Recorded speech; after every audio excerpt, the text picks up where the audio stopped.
Hello. Hello, everyone. Am I audible? Yeah, you're audible. Yeah. Okay. Good afternoon to everyone present here. And we are very thankful for you all to have joined our webinar. So, on behalf of my colleagues, that is Satik, Saurav, and Vandana, I would like to extend a very warm welcome to everyone. So, my name is Prashira Brahma, and I will be the host for today's webinar. And among us, we are very fortunate to have with us Arijit Dey, who will be sharing some valuable insights on Markov Chain Monte Carlo and Markov Chain Monte Carlo methods. So thank you for joining us, Arijit. And without further ado, I would like to invite Arijit to take the stage and begin with the lecture.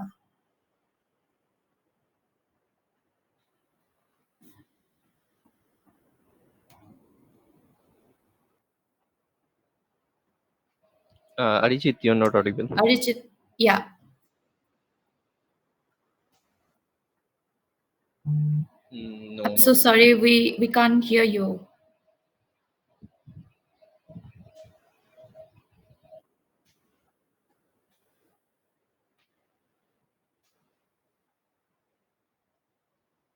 No.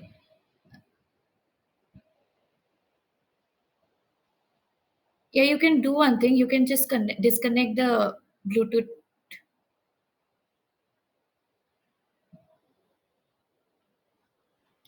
No. So we shall just wait for some more of the participants to join.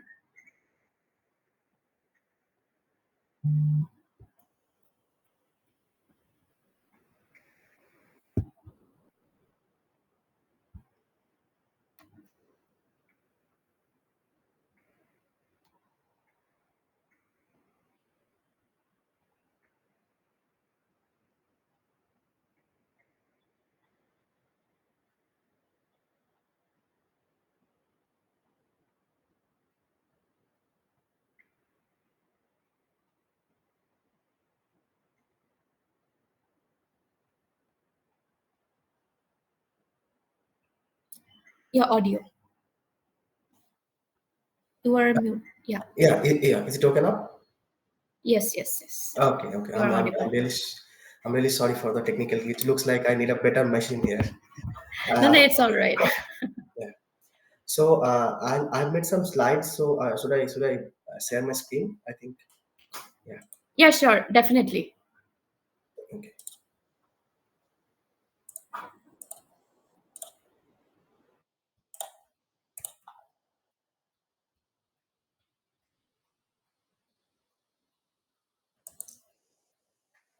Okay. So can you guys see?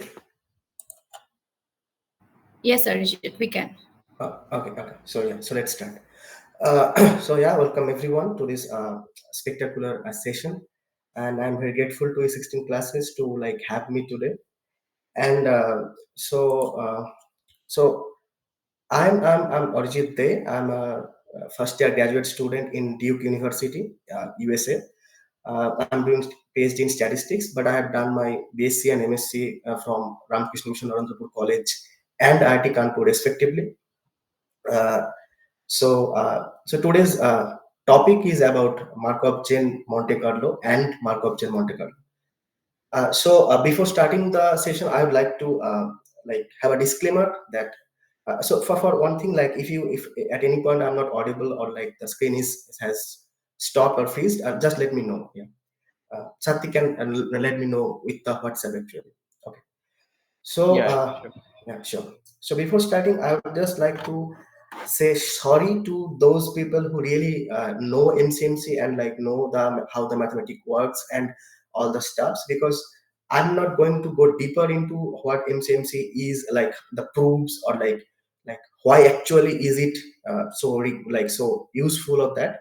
So what I'm going to do is give some basic intuition for those who really don't know it, or like just use it using some R function or some like built-in algorithms, but they really don't know what going on inside.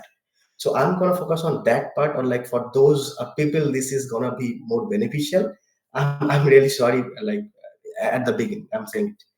Okay, so let's start with Markov Chain Monte Carlo. It's a like hot topic today. It's a computational method, and really a lot of research is going on in this topic.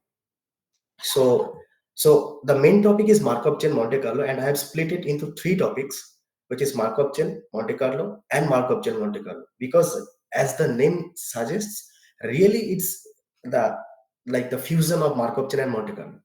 So what I'm gonna do is, so my layout today, yeah. So I'm gonna go some slides over Markov chain where I'm talking about definition of Markov chain and one example. For those people, I think most of us know a little bit about Markov chain, but if if someone is here who knows nothing about it, like he can get an idea, he or she can get an idea about it. And one example. Then the most important part is the stationarity of Markov chain. It's a property of Markov chain that I'm going to discuss, which is the crucial part for our whole session. Then Monte Carlo is also a computational method, I would say, and I'm going to give some intuition and definition of it. Then I'm going to straight go into Markov chain Monte Carlo, like merging those two things. I start about intuition, what is MCMC, and then application of MCMC, like why do we need it really? So I'm gonna do that beforehand so that you guys stay motivated to the end. Like yeah, that is something that we need, really need. Yeah. Then some theory of MCMC and like why should it work?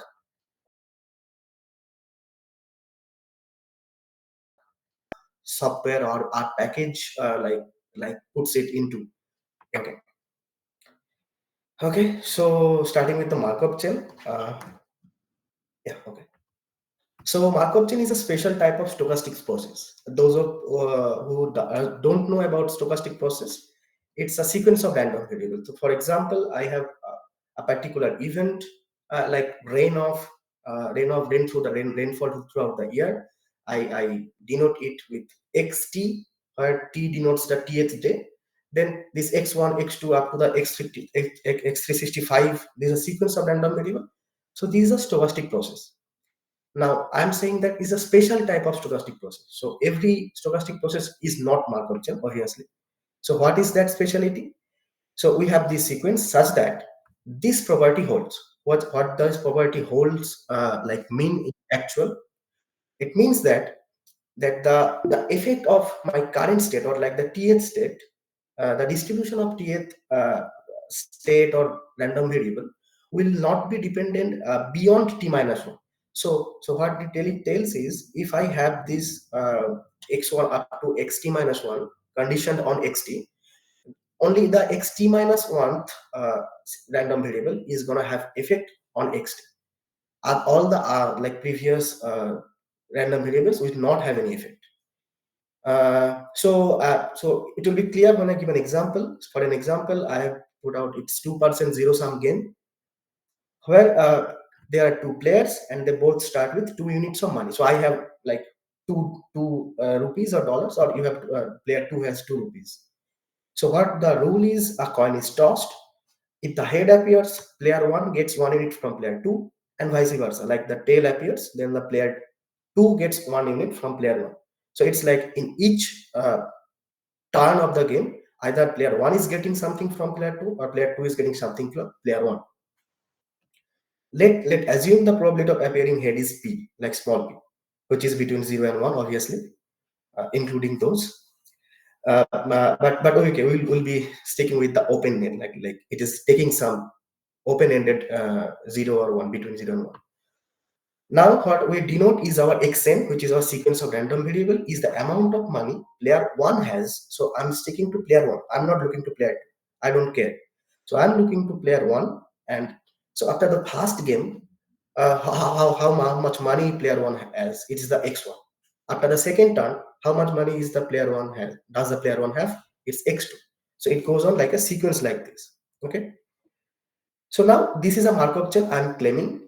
Why? I'll show you why. So because if I want to calculate this probability, that in the second turn, so x2 means second turn, player 1 is gonna have 2 units, given that in the first turn he had 3 units, he or she had 3 units, and initially x0 is initial stage. Initially he or she had 2 units, right? This really depends on only x1, because I don't care, or it doesn't I don't need to know what she or he had in the zeroth state. I just only care about what he or she had in the previous step. And now this is really easy. He had three. I'm sorry, like if I'm talking he again and again. So let's stick to player one. So player one had 3 units, and now he had again. I'm talking he had. Okay, it's okay. He had 2 units. So like it is one less. So it is one minus b the probability. So the x naught stage, I don't care about that. It doesn't have any effect on my like current state x2, right? So that's a Markov chain. Another example is again, so the player one had 2 units at the initial, then player one lost 1 unit, then again gain 1 unit, then again in the x3 is gaining 1 unit, right? And it really depends on x2, okay, because x1 and x naught doesn't have that don't have any effect on x3. So this is saying that like player one has 2 unit, now he or she has 3, so it's really p. So that is example of Markov chain where I don't care about like anything other than the previous step. Okay, so I hope that's clear to everyone. So now going into some deeper theory that is really needed to introduce the Markov like Monte Carlo MCMC. So that's what I'm gonna go about now. So let's start with, we have M states. So what are these states of a Markov chain, right? States of a Markov chain is the set of values that my sequence of random variable can take. So for example, here x or xn at any point can take any values between 0 to 4. Either player 1 is losing all the money and coming to 0, or gaining all the money and coming to 4, right? So it's 0, 1, 2, 3, 4. Okay, so 0, 1, 2, 3, 4 for the above example. So these are called states, is a number of values or the set of values that my sequence of random variable can take. Now I'm assuming I have m states. So again, a disclaimer here is all the theories of MCMC or like anything we can go far beyond this can be well like extended to continuous space Markov chain. So for example, here we have finite valued and discrete valued Markov chain because the states take only 5 discrete values, right? My like I could have come up with a Markov chain where like the random variable could have taken a continuous spaced value, any value between the interval, right? So yeah, we can well extend this, but for the example, I'm sticking to the finite one. Now we're going to talk into transition probability matrix. So what does it what it is for a Markov chain is, it says me from where I am what is the probability of going into all the states. So for example, I'm at 0, or like I'm at 1. So I'm player 1, I have 1 money at any point. It states me in the next stage what is the probability that I'm going to 0 or 1 or 2 or 3 or 4. It says me all the probabilities, right? So okay, so it and like for 1 I have to like mention all the probabilities, like from 2 what are the probabilities, from 3 what are the probabilities, from 4 what are the probabilities. So it's like 0 1 2 3 4 from, and 2 0 1 2 3 4. I got all a matrix, a square matrix, right? So this is really Pij, where both I and j goes from 1 to m, where Pij is showing me or like giving me that given I was in I, what is the probability that I am going to J? Like, right? So I was in I. So for example, I is 1. I was in 1. What is the probability that I am going to 2 or 3 or 4 or something like that? And I should have mentioned all the I and J's. So it really looks like this for our example. Okay. So here, this left side like indicates where I was, or this right side in like the top side indicates where I can be in the next stage. So at t stage I am at 1. If I mention, then at the t plus 1 stage I'll be going to 0 with the probability 1 minus p if the tail appears, right? And I can't go to 1 because from 1 I can't go to 1 in the next stage, but I can go to a 2 in the next stage, but if the head appears, so it's probability p. So these are all the probabilities that are mentioned here. Now a really interesting part is this. So I don't know, like I couldn't insert pause inside this equation. Pause means like this, like this I'm saying. So I have to go with all of it together, but I'm gonna go line by line. So probability of x1 is equal to j. So what does it mean? That I'm at x0. In the next stage, I'm going to j. It really comes to this. What is this? This is a total probability theorem. We know about it. So I'm summing over all i's and like introducing a new variable. I think all of the, like at least the statistics people in their first year knows this about this theorem. Okay.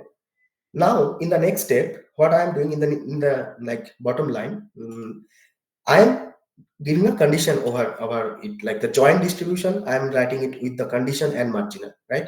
So x1 is equal to j and x0 is equal to I is x1 is equal to j given x0 is equal to I into x0 is equal to I, right? So it's just the conditional. Then the first term x1 is equal to j given x0 is equal to I is just pj, okay? Because I have just one quick question. Like, can you guys see my cursor? Like, I'm Yes. pointing to the line. Yes. Okay, Yes, okay. yes. That is perfect.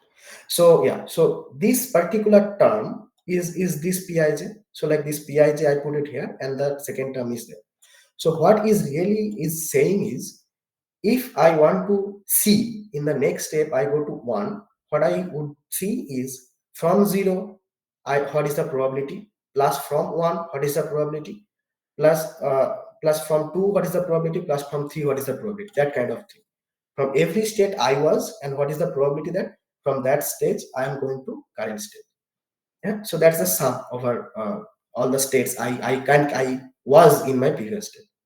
And now I can write it in a vector form. So it's really as like sum of xi yi, where I could have come up with a vector and then again a column vector. This is a column vector, I remind you.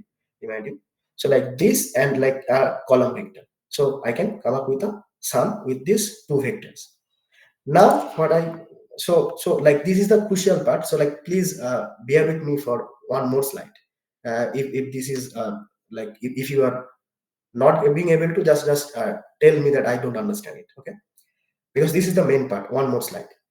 So I come up with this vector here, which is giving me the distribution of x naught at all the states. So I could have come up with m states. So x naught was 1 comma, x naught was 2 comma, x naught was m. So it is the vector of initial distribution, I would say, as it x naught. And these are the probabilities that from each of the distribution I could have come to j, which is I'm gonna like want to come in the next stage. So in a shorthand notation, what I could write, so the first vector, if I write it pi naught, what we have come with is this, right? Where pj is the jth column. So I had this pi naught is this whole vector, and this pj is like a column right here, okay? So like I've just written this particular equation with this, okay?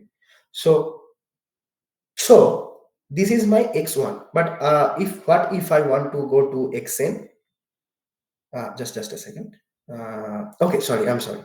Yeah, so this is my xj, x1 is equal to j. Now I could have gone to any of the m states in the x1 for the next step. So if I put all those probabilities in a vector, what I would come is like vector in this side too. So in the next step, I'm going to 1. This is pi naught into p1. In the next step, I'm going to 2. So this is pi naught into p2. I hope this is clear. So I'm just putting all of the j values here and all of the j values here in a matrix. So this is really saying pi 1, which is in the next steps, my vector of distribution is equal to pi naught into p. Okay. So what I'm saying that I can get the distribution of the next step random variables by multiplying it with the previous step distribution and the transition probability matrix. This is the most important thing here. I will like if you have not understood the mathematical notations, I would just urge you to let that go and just remember this thing.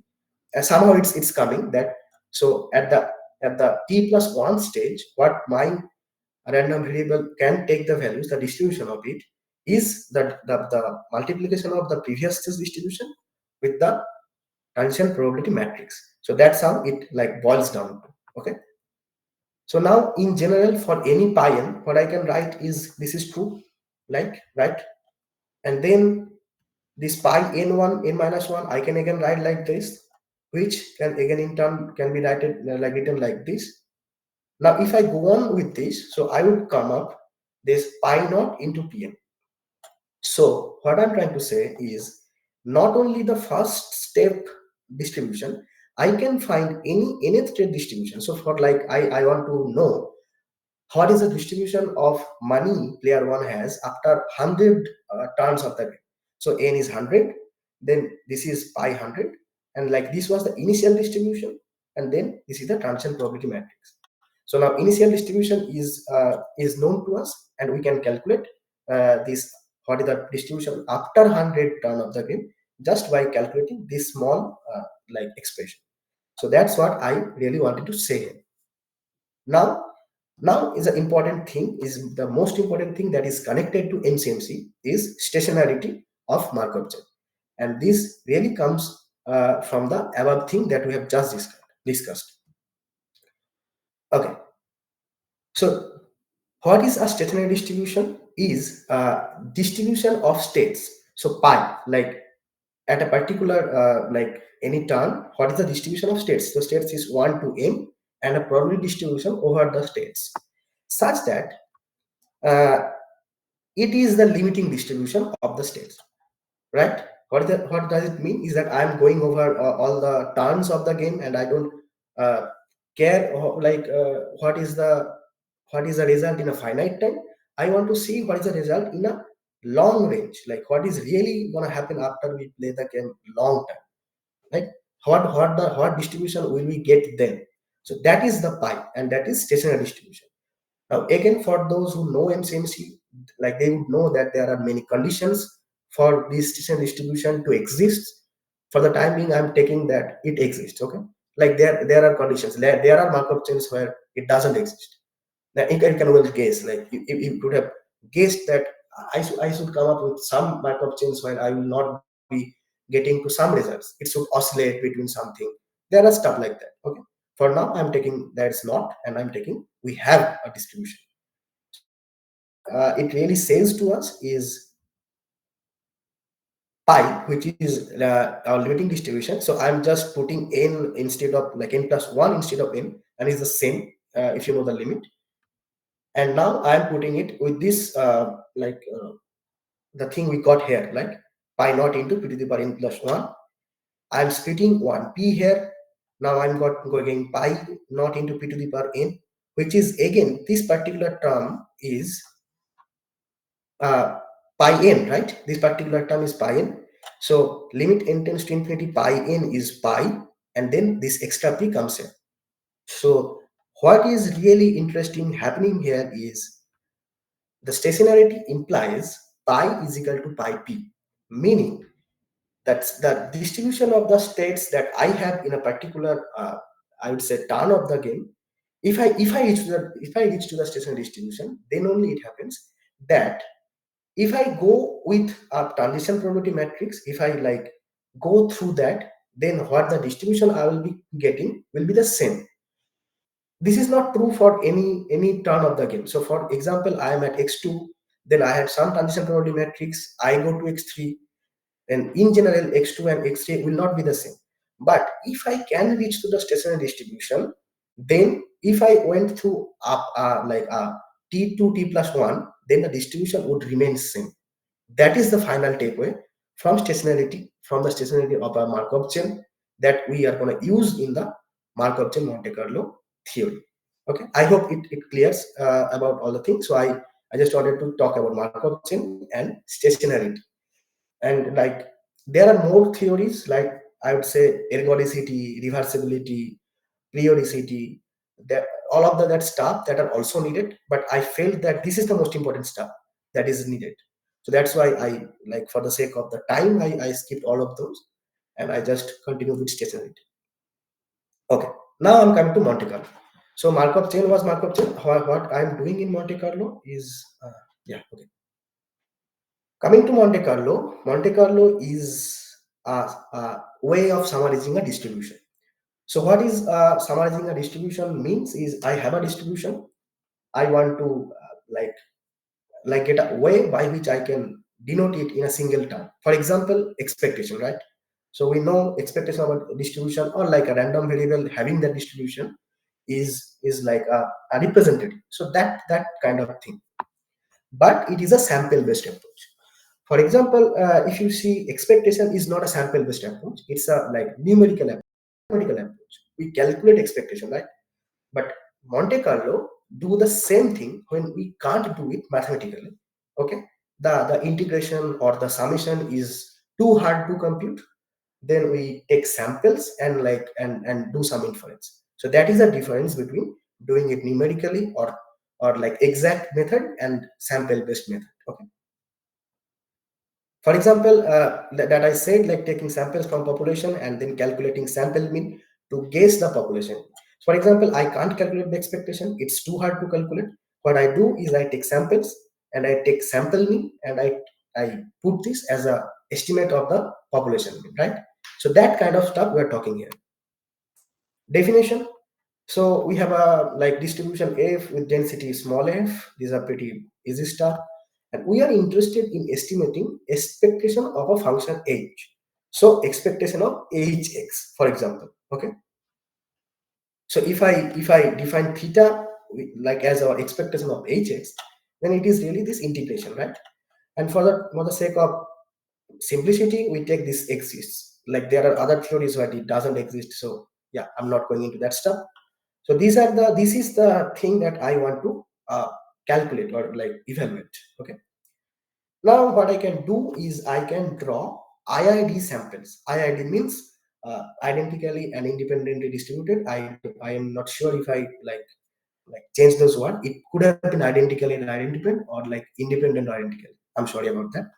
But what the thing is, I take samples from those distribution which are IID samples, and then what I can do is I can have an estimate of theta by this. So for each sample, I calculate h of xt. For example, if h of x is x squared, then this would be xt squared, and then I take the average of them. Okay, so this is what I really want to do. Now, most important thing is that this IID I have put it in a bold face, right? So remember that because we are going to need that. And also I have given a question mark here. So what does it mean is I really wanted to talk about what are some methods that we can take samples, IID samples from a distribution. If you know, then I'll say that some accept reject method, inverse transformation method. There are some methods, also ratio of uniform method, right? So there are some methods that we can do IID samples. The problem is all the problems we encounter in our like statistical analysis, maybe only 1% of those like we know a way to take IID samples from.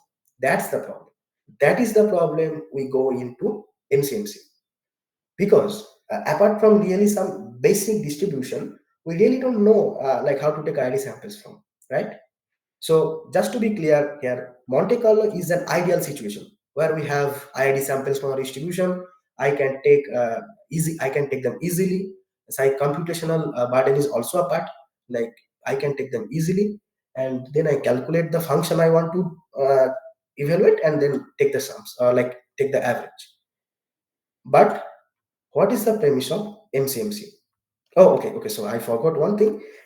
This particular thing here is it's saying that this estimate is probabilistically like goes to theta. Like convergence is probability to be precise. Okay. So there are some proofs of it. Like I need to show that expectation is that and variance is going to zero as n tends to infinity. So that kind of stuff is there. But yeah, it's a good estimate in a English term. If I want to say it, it's a good estimate. Now coming to MCMC. So what we have learned is we have learned Markov chain, where we talk about relationship of sequence of random variable throughout their like t and t plus 1. That's the one thing. Monte Carlo is saying is that if I want to summarize a distribution, I want to take samples from that, and then I want to take an estimate of from that sample. Merging these two is comes Markov Chain Monte Carlo. Okay, so first of all, why MCMC, right? Why do we use it? We had this very good idealistic Monte Carlo. Why do we shift? Well, I discussed about that. Is first of all, drawing ID sample is hard. What does it mean? Is that uh, I can draw, but these are not computationally feasible. For example, if you want to draw a ID sample from a 10th dimension circle of some radius r, I'm saying 10th dimensional circle, by some usual methods, it is going to take a lot of time to just take one sample. Okay, and for to summarize the distribution, I've been needing at least 100 or 500. So it's a very hard procedure, like very computationally inefficient. Okay, and second case is the distribution is not fully specified. So I don't know even what the full distribution is. So how can I take ID samples from that, right? For example, I would say, like, if you guys know that the kernel and the coefficient term, for example, in normal distribution, this e to the power minus x square, sorry, x minus mu square by sigma square, this is the kernel, and then the coefficient in front of it, which is 1 by root over 2 pi sigma, it's a constant. So what is really the situation here is, in many cases, we know only the kernel. Kernel means the term that includes the x term. Okay, so if x is my random variable, that includes my x term. I don't know the coefficient or the normalizing constant that we say in statistics. Okay, that is one case. So now I'm gonna go over one example, which is obviously Bayesian statistics. So I'm gonna spend 1 minute here just to try to make sense here. Is many people think that MCMC and Bayesian statistics are kind of similar, or like they comes from a same place, or like they are intertwined. Most of my friends were like, I don't know if they are present here. One or two of my friends were confused about it. But there is a distinction. Bayesian statistics is a paradigm of statistics. There we come up with a situation where we can't take ID sample, and that's why we use MCMC in it. So that's the difference. Like, remember it, guys. That's the main key distinction. Both are not the same. Many people are confused about it. Okay. So Bayesian statistics, what really happening? I'm really sorry if you guys don't know at all about Bayesian statistics, but I'm going to give a brief introduction about it. So here, instead of only data or likelihood, data and likelihood, I'm like using in a similar tone. So in frequentist, or like the usual way, what we do is we just have the data, we just calculate mean, and we say that it's an estimate. Okay, it's an unbiased estimate, or like anything like that. In Bayesian, we don't do that. We do is we take prior and likelihood. So yeah, we have data, but we also have some prior information, right? So for example, I'm doing a survey of in a college where I need where like there are some different things for like male and female. So what I can really incorporate in that analysis is the percentage of male and female that is already in there in the whole college, right? That is the information that is available to me. If I know that 30% of the like population is female and the rest of is male, I can have that information into my analysis and then modify into something that gain benefit from that information, right? Or if I ignore that, why I'm ignoring is that I don't know anything about, I don't have any private information about that like ratio of the population. I'm just blind and I'm doing this analysis. So that's the key difference I'm talking about in Bayesian statistics. And then we calculate posterior. So like prior and data, we merge them, we calculate posterior, and we infer. Okay, we make inference. That is what the key difference of Bayesian statistics and frequency statistics. So I'm going to give an example where our setting is the height of students. We have n students and their height are listed like this, which follows normal theta comma 1. Okay, so and I have to infer, obviously I have to infer about theta. Then what is my prior about theta? So I know something beforehand, even before my data came. that this is some distribution. Okay, well, like what I just said is the ratio type of thing that can be like incorporated in a distribution, right? For example, categorical distribution or Bernoulli distribution. So all I'm saying that the information is in a statistical analysis is always in terms of some distribution. That's what I'm talking. So yeah, so like my prior information is this theta. So like this is script theta, like capital theta is again a distribution that I know that previously, even before the experiment, right? So what I'm like prior information says that it should be that my theta is distributed like that. Data will come, which is likelihood, and this is given like this because these are normal. Important thing is that I'm using a proportional sign here, so I don't really need to look about the normalizing constant here. That's what is really important in Bayesian statistics because we don't know every time in usual. Okay, and then my posterior comes, which is like merging this prior and likelihood, and like in a multiplication method. So there are some again some theories. I'm just gonna give you a very brief like superficial thing, and this comes like this. So this is my posterior distribution of theta, and if I want to take inference about theta, like what should be my theta valued, like theta cap, I will take mean or median from this distribution. Okay, so that is Bayesian statistics. Now you can see that this distribution is not standard at all, and 99.99% it wouldn't be standard. That's the like convention. So what we do in this situation is we like the premise is same, that we have to take samples and then we have to calculate this. But the main difference is we don't know how to take ID samples, right?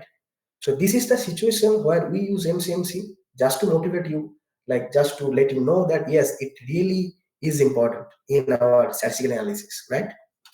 Okay.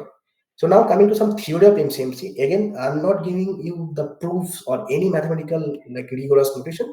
I will just give you the intuition about it. Okay. So again, our objective is samples from like obtaining samples from a non-standard distribution. Our constraint is we can't take ID samples. To do what we do is okay. So just like ignore the line. Just like focus on point wise. So MCMC is saying, okay, look, you can't have ID samples. I can give you something similar, something that can be of importance to you, but you have to lose something. You have to lose independence. You have to be dependent. The samples have to be dependent, but it would work. Like it would not work like Monte Carlo, but it would somehow work. Okay, so that's some trade-off. Okay, we are trading off independence to like escalate the situation into a better way. Okay. So what we do is we put a Markov structure on consecutive samples. So for example, when I am going to take samples for xt plus 1, then just to let you know, this is not like that Markov chain x1 x2 xt. This is like the samples. Like in a distribution, I will take samples x1 x2 xn. That xt I'm talking about. Don't confuse it with the Markov chain sequence. It's not that. But so like this is I am going to take from a distribution like this. Okay, where it is the previous value or the previous sample is an input. Okay, and this is a question mark again because choosing a, so this is called a proposal distribution. Okay, this cube. So like choosing a proposal distribution is very hard, or like very we have to choose it wisely. There are theories that are the stuff out there, or like how does it really work, that are the stuff there. I'm just gonna go over the intuition. So yeah, so we take some samples that is dependent of the previous value, and from there I'm sampling the next value. Okay, and the stationary distribution of the Markov chain is the same as the target distribution F. So okay, so when I am doing this, I am going to put I'm putting a Markov structure because this can induce a Markov structure. I am at some values and I am going to some next values. These are again some left values and some upper values and again some Markov chain. Okay. So what we really do is the stationary distribution of the Markov chain, we keep it like we keep the Markov chain in such a way that the stationary distribution is our target distribution. This, okay. So this is our target distribution. I am studying a Markov chain here. It gradually comes to that distribution. Okay. Such that what really interesting is because of stationarity, xt plus 1 and xt has same distribution. That is the main thing I was talking about. The stationarity means I am at some point, I am going to some next point through some transition probability, but this distribution and this distribution are same, right? So in order to MCMC to work, we also need all the samples to come from same distribution, right? The target distribution. So that's how Markov chain helps MCMC to get samples from same distribution, which is F, but with the Markov structure that effect somehow I understand, but somehow like it should work. It like resolves the situation. Okay, this is the key part of Markov chain Monte Carlo.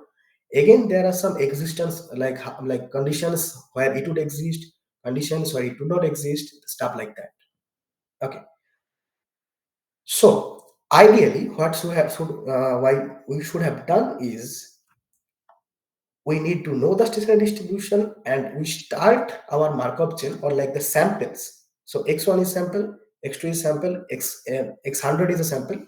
So I start x1 from stationary distribution, then my x2 is also from stationary, then my x3 is also stationary, and if so, these all 100 are from that target distribution. Okay, I hope that is somehow clear to all of you. But what it is really the case is we really don't know what the stationary distribution is because it's a limiting property. If you remember, the stationary distribution was the distribution that would come off when we go infinitely a long time, right? So what we do is we start x1 arbitrarily, okay, and often from a constant value. So for example, I set x1 is equal to 5, okay. My target distribution is some real valued function or like a distribution whose support is whole r. I start with 5 random values, okay. Then I rely on the Markov chain theory that eventually this chain like x2 x3 x4 would reach the stationarity, and from there I can get samples from it. So the thing is, ideally we should have started from stationary distribution because of its nice properties, but we can't really do that because we don't know it. So we start from arbitrary value and rely on some convergence condition that it would eventually converge to its stationary distribution, and then I'm good. I'm good. Like this is what I was looking for. So yeah, I will take samples from here. That's why often we discard first B samples from MCMC. This is called burn-in period. Like technicality there is burn-in period is like in a period where the MCMC is converging to the stationary distribution, and we discard those because these are not from stationary distributions. After that, it's from stationary distribution, so we'll discard those, and we set theta cap is up from b plus 1 to n samples and average of them. Okay, so this is like a node type of thing. This is not super important. So this is how MCMC works, and this is what is really happening inside a MCMC chain or MCMC theory. Okay, it samples from depending on the previous. It samples. There is a Markov structure, and as stationarity is there, both are coming from the same sample. That's it. Okay. In the last slide, it's my last slide. I'm just going to talk about one algorithm. So again, a disclaimer is that when I go through the algorithm, The previous slide once again. yeah, okay, sure, yeah. Any question or like any part you didn't understand?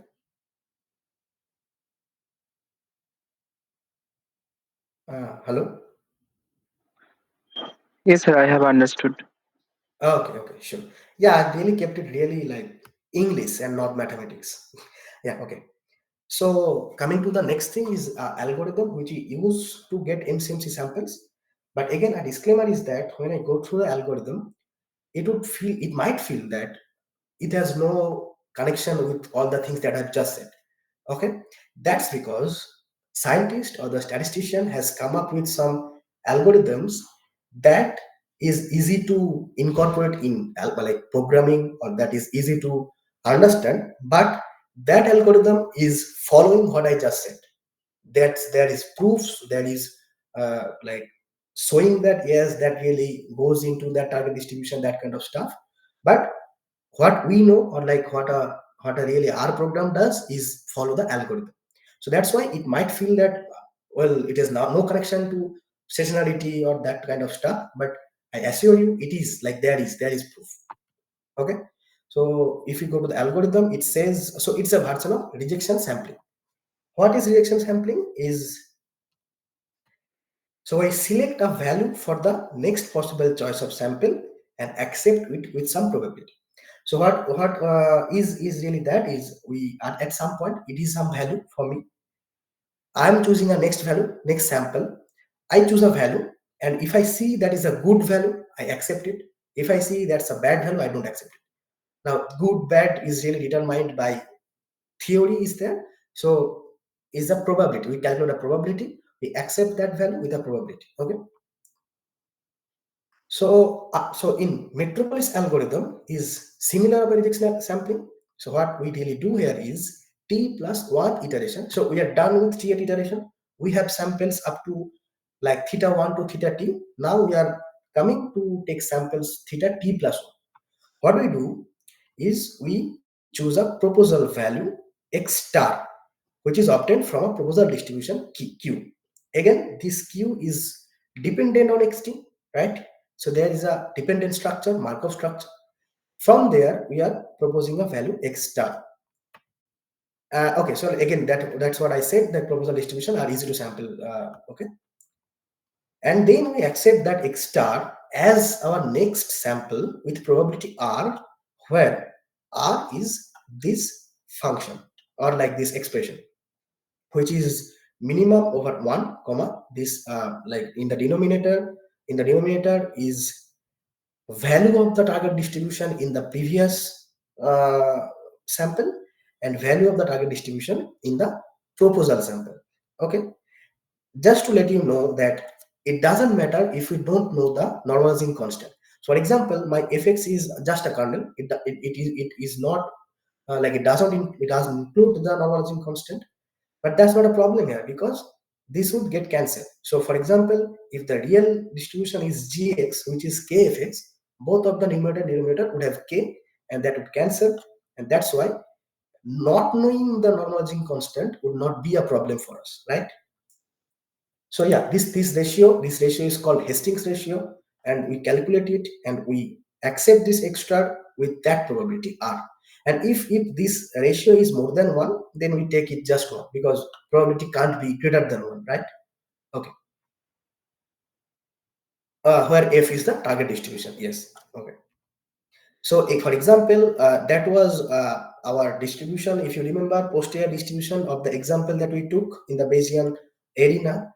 And so what we do is we set some initial value theta naught, as I just said that I would set 5 initially, and then let the Markov chain run and submerge into the standard distribution.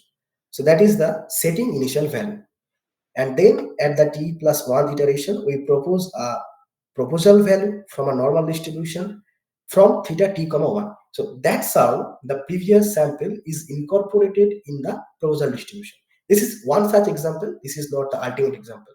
Like, it's not that we do every time we propose from normal. That's not the stuff. There are many more theory about it, but I'm just giving a very simple example. Okay. So yeah, so from the previous, like centered, like from a normal distribution centered in the previous sample, I am taking another sample with variance 1, and I accept theta star as the next step sample with probability capital, where our r is this thing. So for example, this pi is proportional to, so there should have been some proportional constant k, but that k would get cancelled in both numerator and denominator. So it's easy for us, or like it's scalable for us to compute this r, right? But really interesting thing is, if we don't accept theta star as theta t plus 1, we give the previous sample value as the next sample value. So that's the really interesting thing. And again, why is that? Because it works. That's the one line answer. Okay, there are proofs for this. So what we are doing is we proposing a sample, we taking it with a probability for the next sample, and if that doesn't happen, we are keeping the previous value. So this is how Metropolis algorithm works, and that's how I got a chain of samples from theta 1 to, for example, theta 1000. Then I will discard first, maybe first 3000 or 4000 values, because I want to converge to stationarity. Okay, so I'm discarding them and keeping those 6000 values for my purpose.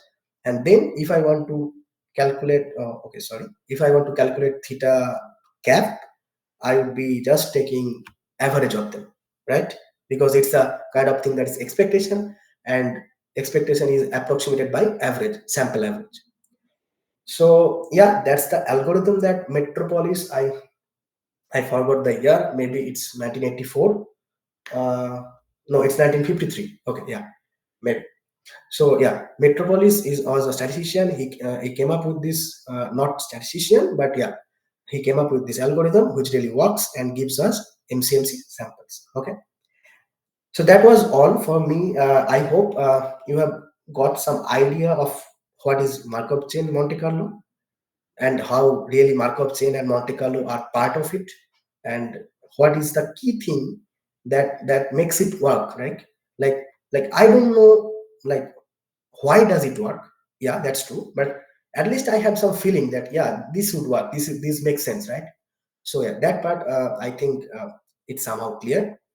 And if you're interested, you can do some further studies. There are some two good books. I myself learned from those books this handbook of MCMC. These are like hyperlinked, so you can really go to this link. There is link for the original site. And then again, is Markov Chain Monte Carlo is another book, which and also is a very like rigorous book. For the initial study, I would recommend this handbook of Monte Carlo MCMC thing. Okay, I think Satik, you will be like sending these slides to the participants, right? Yes, yes. After this, I Okay, will be yeah. sending the. Okay, Yeah. so like these things are hyperlinked, so you can go straight to the main link. Okay, this is all from me today. Thank you for your attention. Thank you so much, Questions? Arijit. Yeah. Yeah, questions. If anybody Any has any questions? questions,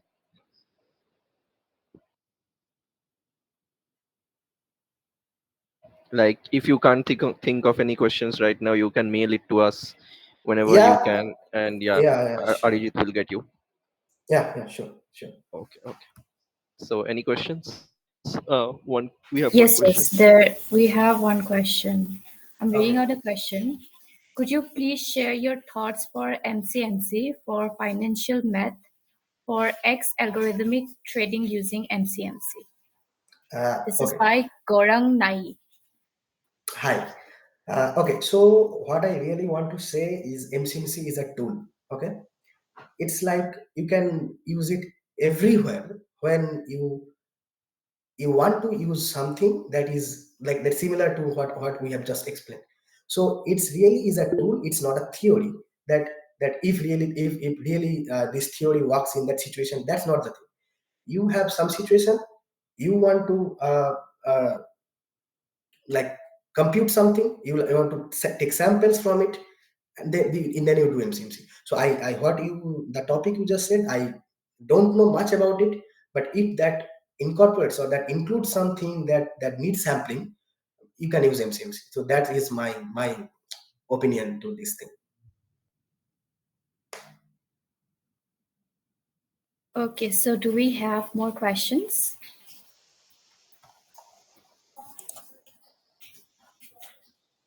I think I can stop sharing, right? Okay.